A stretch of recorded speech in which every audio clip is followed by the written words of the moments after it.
अस्सलामुअलैकुम नाजरीन, मैं आज हाज़िर हुआ हूँ एक नई स्टोरी के साथ।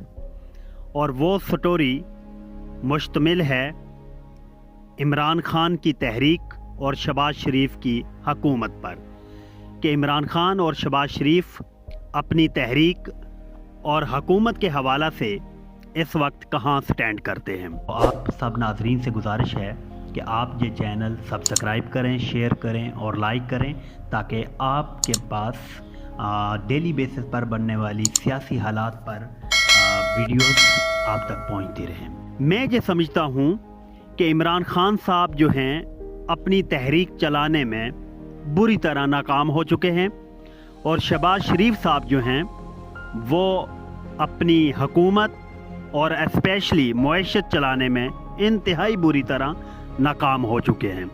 और पाकिस्तान इस वक्त इस एंगल पर जा चुका है कि इमरान खान और शहबाज शरीफ दोनों बुरी तरह नाकाम हैं।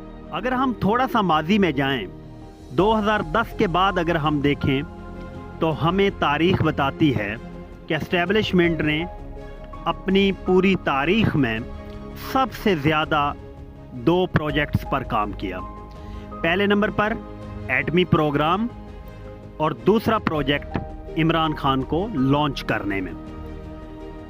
इमरान खान की लॉन्चिंग में एस्टेब्लिशमेंट ने 2 सियासतदानों को गंवाया, दोस्त ममालिक जिनमें चीन, तुर्की, सऊदी अरब, अमेरिका को काफ़ी हद तक नाराज़ किया।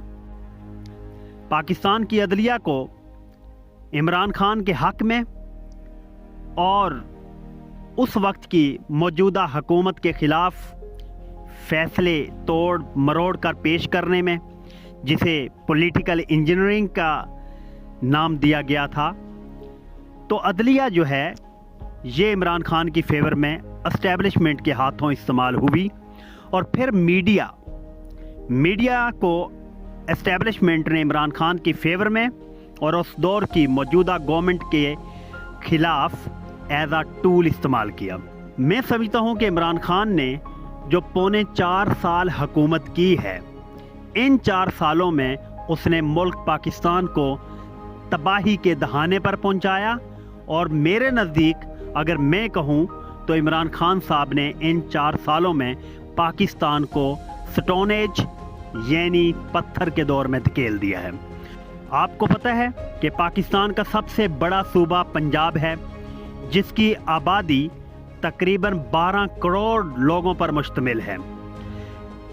उस्मान बुज़दार साहब के मुतल्लिक़ ये कहा जाता है कि इसने इतने ज़्यादा गैर कानूनी अहकामात दिए और गैर कानूनी ट्रांसफ़र्स और पोस्टिंग्स की कि उन ऑर्डर्स को, उन चिट्टों को, उन नोटिफिकेशंस को जलाने में 3 दिन लगे। तो भाई अगर आप तारीख को देखें तो तारीख में एक भंगी दौर गुजरा है। भंगी दौर में भी उस वक्त बरे सगीर में इतना ज़्यादा नुकसान नहीं हुआ होगा जितना उस्मान बुज़दार साहब की हुकूमत के दौरान हुआ। इसमें वो एलिमेंट्स जिन्होंने फ्रंट फुट पर आकर उस्मान बुज़दार को इस्तेमाल किया, उनमें पहले नंबर पर फरागोगी हैं, एहसन जमील गुज्जर हैं और मानेका ख़ानदान है। इन 3 लोगों ने सबसे ज़्यादा उस्मान बुज़दार को इस्तेमाल किया, और इसके रिकॉर्ड इस वक्त मौजूदा हमज़ा शहबाज की हुकूमत जो है वीडियोज़ और ऑडियोज़ की सूरत में हासिल कर चुकी है। बिल आखिर जब इमरान खान हुकूमत में आ गए तो एस्टेब्लिशमेंट को चाहिए था कि इमरान खान का साथ छोड़ देती, इमरान खान को खुद फ्रंट फुट पर खेलने देती।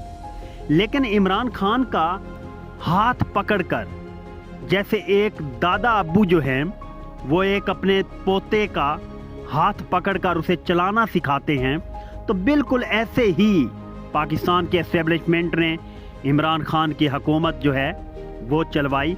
उसमें वैसे तो बेशुमार मिसालें हैं, लेकिन वक्त की नज़ाकत को देखते हुए मैं चंद एक पर बात करूंगा। आप मिसाल ले लीजिए, इकॉनमी को संभाला देने के लिए शौकत तरीन को اسٹیبلشمنٹ کے کہنے پر لایا گیا۔ بیرونی تعلقات، خواہ وہ چائنا ہو، سعودی عرب ہو یا دیگر ممالک جن کے ساتھ عمران خان دور حکومت میں تعلقات بری طرح خراب ہوئے، ان کو ٹھیک کرنے میں اسٹیبلشمنٹ کا بہت بڑا رول تھا۔ پھر اس کے بعد عمران خان کو بہت ٹف ٹائم دینے میں کامیاب ہوئے مولانا فضل الرحمان صاحب۔ وہ اسلام آباد دھرنا دے کر بیٹھ گئے، تو اس دھرنے کو بھی ختم کرانے میں اسٹیبلشمنٹ کا بہت رول تھا۔ پھر اس کے بعد نواز شریف اور آصف علی زرداری صاحب جو ہیں وہ عمران خان کے خلاف کھل کر بولنے لگے، تو ان کی زبانیں بھی گونگ اسٹیبلشمنٹ نے کی۔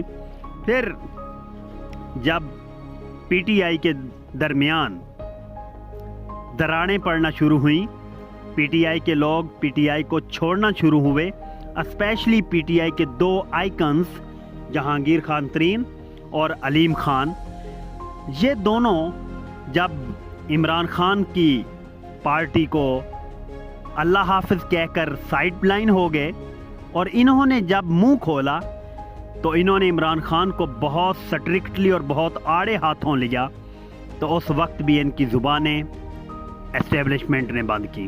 تو میں سمجھتا ہوں عمران خان نے پونے 4 سالوں میں صرف ایک ہی کام کیا کہ میں فلاں کو نہیں چھوڑوں گا، میں فلاں کا پنکھا بند کروا دوں گا، میں فلاں کو اندر کر دوں گا، میں یہ کر دوں گا، میں وہ کر دوں گا۔ عمران خان نے، میں یہ سمجھتا ہوں کہ سیاست میں کوئی دائمی دشمن یا دائمی دوست نہیں ہوتا، تو عمران خان صاحب نے یہ احمقانہ حرکتیں کی کہ بھئی آپ کون ہوتے ہیں؟ آپ تو ایک سیاستدان ہیں، آپ کو یہ رائٹ کس نے دیا ہے؟ یہ فیصلے عدالتوں نے کرنے ہیں کہ کس کو پنکھا دینا ہے، کس کو نہیں دینا، کس کو جناب اے کلاس میں رکھنا ہے، کس کو بی میں، کس کو سی میں، کس کو ڈی کلاس میں رکھنا ہے۔ بھئی آپ کون ہوتے ہیں یہ اناؤنس کرنے والے کہ میں اس کا پنکھا بند کروں گا اور میں اس کو اندر کر دوں گا؟ تو اب بات کرتے ہیں عمران خان کی اگلے 10 سال کی پلاننگ کے پر۔ عمران خان صاحب نے ایک واضح اعلان کرنا شروع کر دیا کہ پاکستان کی پولیٹکس میں میرے سوا کوئی آپشن نہیں ہے۔ پھر انہوں نے ریٹائرڈ ججوں کو اپوائنٹ کرنا شروع کر دیا کہ بہت سارے اپنے خلاف پولیٹیشینز کو ڈسکوالیفائی کروا۔ پھر جب خان صاحب نے یہ کہنا شروع کر دیا کہ میرے سوا تو پاکستان کی سیاست میں کوئی آپشن ہی نہیں ہے، اور خان صاحب اپنے 10 سال کی پلاننگ کر کے بیٹھ کے ریٹائرڈ ججوں کو اپوائنٹ کر کے اپنے مخالفین، اپنے سیاسی مخالفین کو ڈسکوالیفائی کروانے کا ارادہ رکھتے تھے، تو پھر یہاں آ کر ریاست کی بس ہو گئی۔ پھر عمران خان صاحب کے خلاف ملک پاکستان کی لیڈنگ 11 پولیٹیکل پارٹیز نے عدم اعتماد لایا، جو کہ کامیاب ہوا۔ تو تحریک عدم اعتماد کے دوران بھی 4 ایسے آپشنز تھے، اگر ان میں سے کسی ایک پر بھی عمران خان صاحب عمل کر لیتے تو عمران خان صاحب آج بھی پاکستان کے وزیر اعظم ہوتے، جس میں پہلا آپشن یہ تھا کہ عمران خان استعفیٰ دے دیتے اور اسمبلی میں چلے جاتے ایز اے اپوزیشن لیڈر، اور زبردست اپوزیشن لیڈر کے طور پر رول پلے کرتے اور حکومت کو ٹف ٹائم دیتے۔ دوسرا آپشن یہ تھا کہ عمران خان صاحب کے پی اور پنجاب کی اسمبلیاں توڑ دیتے، جن کی وجہ سے پاکستان آٹومیٹیکلی الیکشن کی طرف موو کر جاتا۔ نمبر 3، حکومت کے ساتھ بیٹھ جاتے۔ عمران خان حکومت کے ساتھ بیٹھ جاتے، جس میں نیب ریفارمز، اوورسیز کے حوالہ سے ریفارمز، الیکٹورل ریفارمز یہ کرتے۔ نمبر 4، اقتدار سے نکلنے کے بعد اسٹیبلشمنٹ کے ساتھ تعلقات خراب نہ کرتے۔ یہ 4 وہ آپشنز ہیں جن کے اوپر عمل کر کے عمران خان صاحب کافی حد تک سیاسی فائدہ اٹھاتے ہوئے آج بھی پاکستان کے وزیر اعظم رہ سکتے تھے۔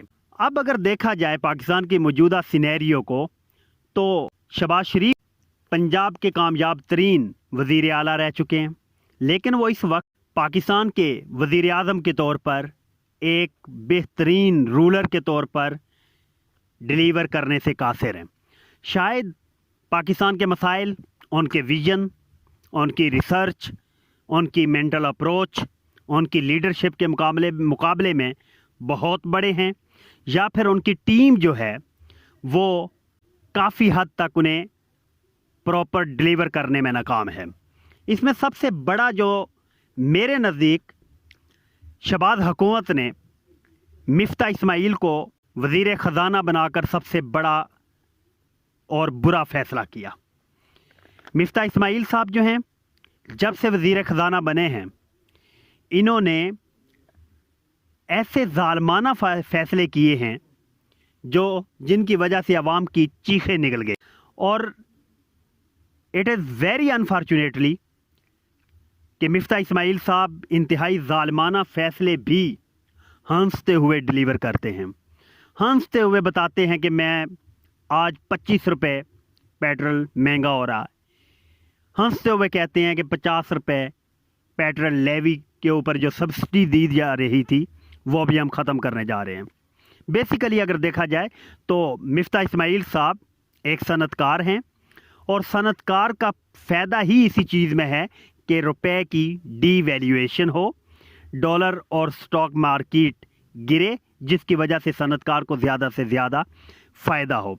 मेरे नज़दीक मिफ्ता इस्माइल ने पाकिस्तान में मुआशी एमरजेंसी भी इसीलिए लगाई ताकि उसे जल्द अज जल्द अपनी सीट से ना हटाया जा सके।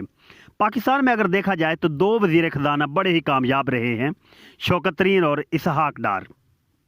मैं समझता हूँ कि हुकूमत पाकिस्तान को चाहिए कि अगर वो अपनी मुआशत बचाना चाहते हैं तो या तो शौकत तरीन की खिदमात हासिल कर ली जाएँ, या इसहाक डार को इंग्लैंड से वापस लाया जाए। ये दोनों कामयाब तरीन लोग हैं जिन्होंने पहले मुल्क की इकॉनमी को सहारा दिया था।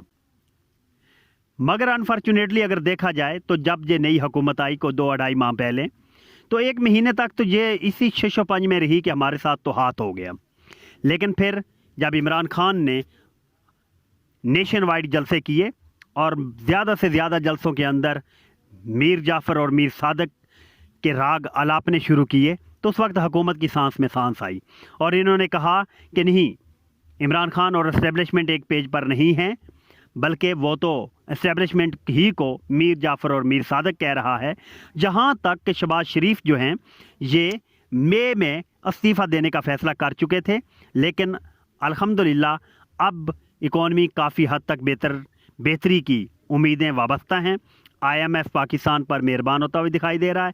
सऊदी अरब, चीन और दीगर ममालिक जो हैं वो पाकिस्तान को कर्ज देने के लिए आमादा हैं, और इंशाअल्लाह जल्द अज जल्द पाकिस्तान के हालात ठीक हो जाएंगे। अब मैं समझता हूं कि मुल्क पाकिस्तान के हालात अगर बहुत जल्द ठीक करने हैं तो उसमें पंजाब का इक़्तिदार जो है शरीफ फैमिली को, आउट ऑफ शरीफ फैमिली किसी को देना पड़ेगा, और शहबाज शरीफ को कमा हक़्क़ुहू आज़ादाना फ़ैसले करना पड़ेंगे, वरना मुल्क पाकिस्तान में एमरजेंसी नाफिज होगी और सियासत जो है वो हमेशा के लिए दफन होगी, और जिसकी वजह से डेमोक्रेसी और जमहूरियत जिसे कहते हैं हम, बेशक लूली लंगड़ी ही जमहूरियत से ही उसका भी जनाजा निकल जाएगा।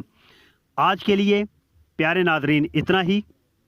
मुझे दुआओं में याद रखिएगा, और मैं इंशाअल्लाह हाज़िर हूँगा एक नई स्टोरी के साथ। फ़ी अमानिल्लाह।